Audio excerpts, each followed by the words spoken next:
The best way to stay out of legal trouble when you're launching a group coaching program, it's in this video.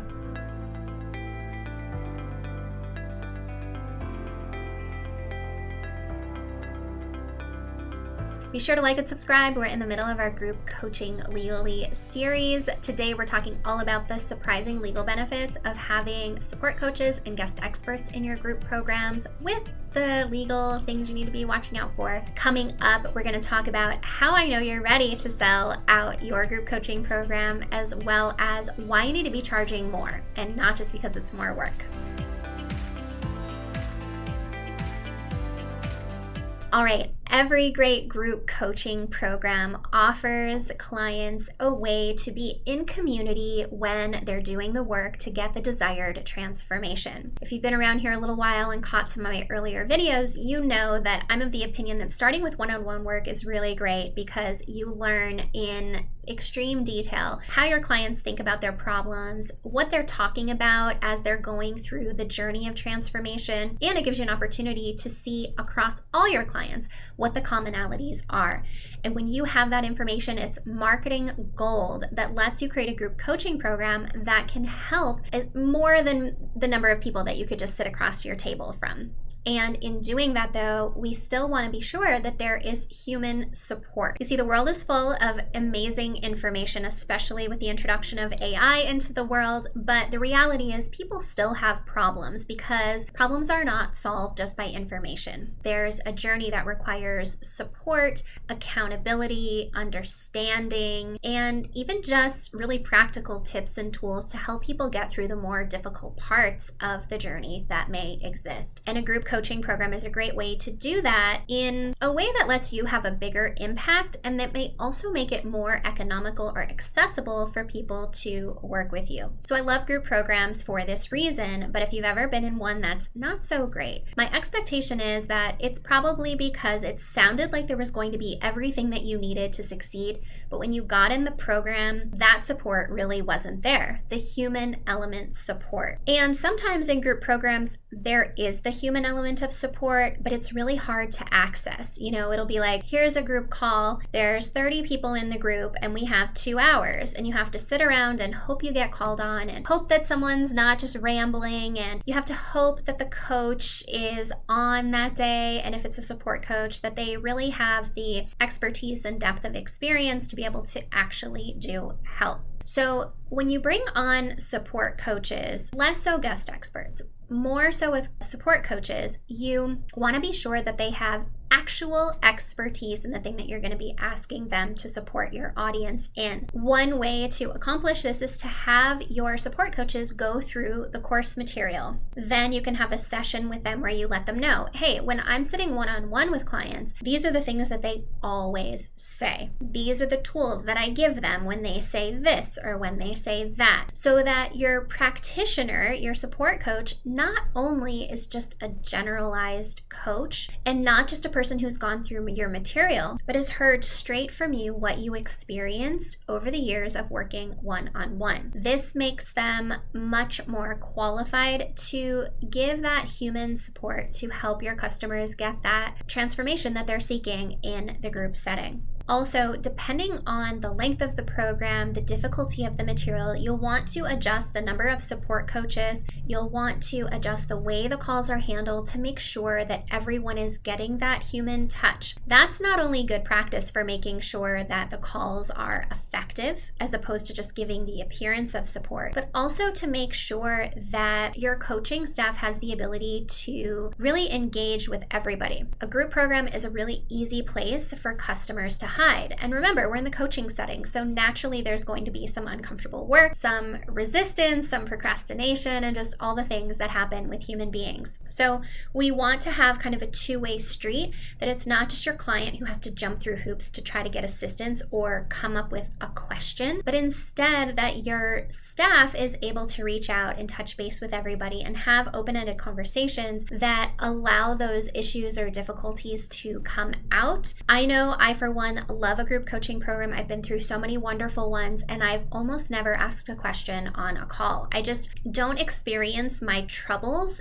in a way that can be formulated into a question. So that's just something to keep in mind as you learn to handle group dynamics and deal with different types of clients. Now, your group coaches may not be able to be independent contractors. They may have to be employees. The best way to know the difference is whether you are asking these people to work exclusively for you.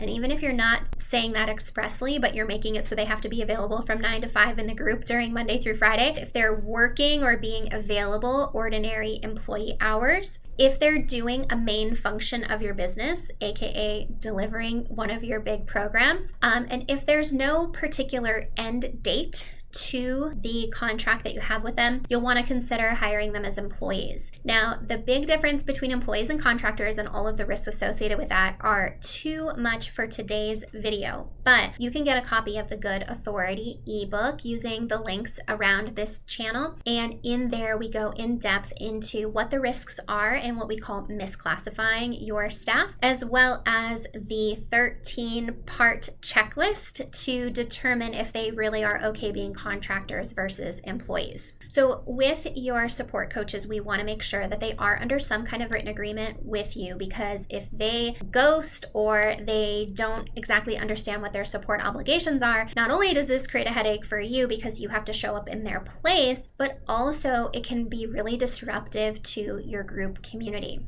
With that in mind, your support coaches also are working with your paying clients. They may have adjacent or related expertise. And so we also want to be clear about what happens if one of your clients wants to hire one of those support coaches outside of the program, if there's any kind of financial relationship between you and the support coach related to that. Now, in terms of support coaching, I do see that they are often paid, but there are people who are willing to do things like monitor a group for particular types of questions without payment and in the hopes of referrals. It's still really important to have an agreement in place to let people know that you may do this work and you may not get any kind of referral. But the intention here is that you are getting visibility and an opportunity to practice your skill set. So let's now switch over to guest experts. This one is quicker. These are people who usually come in to talk in a one-time training or one-time group exercise, and they add value to the group itself because you're making this information available. And whatever topic they're presenting on is going to be probably related to the transformation that these clients of yours are seeking. And so the guest expert helps them do that. But you still want to be careful that you have a written agreement so that you have ownership of the recording or work product that comes out of that. There's an understanding about whether this person is going to be paid now or in the future, and whether the work product can be used again with later cohorts. And finally, if you can use the guest expert's name on your group program sales page to let the world know that this amazing resource from this amazing guest expert is in the program. So as you can see, with guest experts and group support coaches, you're going to want to have something in writing. I do have that stuff available inside of Little Black Legal Book, which you can learn more about when you register for a meeting with my lawyer. But the promise of this video was,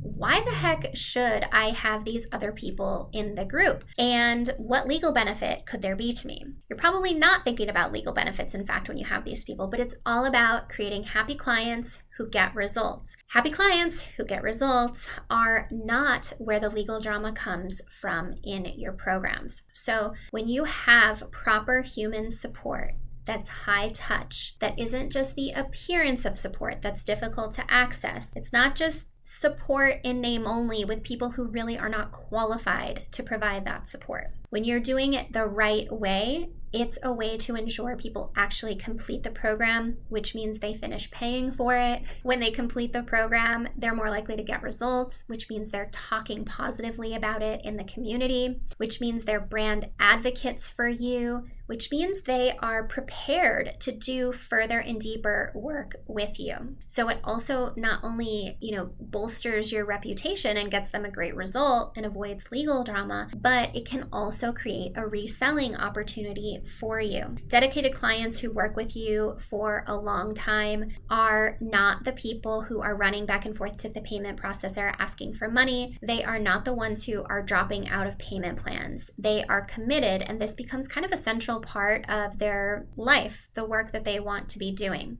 So great support in the program and high value guest experts make this something that helps your clients commit and recommit and stay engaged. And that retention and that boost to your goodwill is a huge asset in your business and helps ensure that you're not spending a whole bunch of extra time you probably saved because you're not sitting in so many one-on-one sessions now that you have a group, over here fighting chargebacks and having side conversations with clients who just don't really feel that the program is everything that was promised. You've probably seen a lot of the guru types in the industry who have tons and tons of social proof on their sales pages, which cause you to buy into a fairly hefty expense of a group program only to get inside and wonder, how are people getting results with this? We never want you to be that person. If you're here, I know that you don't want to be that person, and so I know you'll take all of these tips to heart. All right, speaking of your time and your money,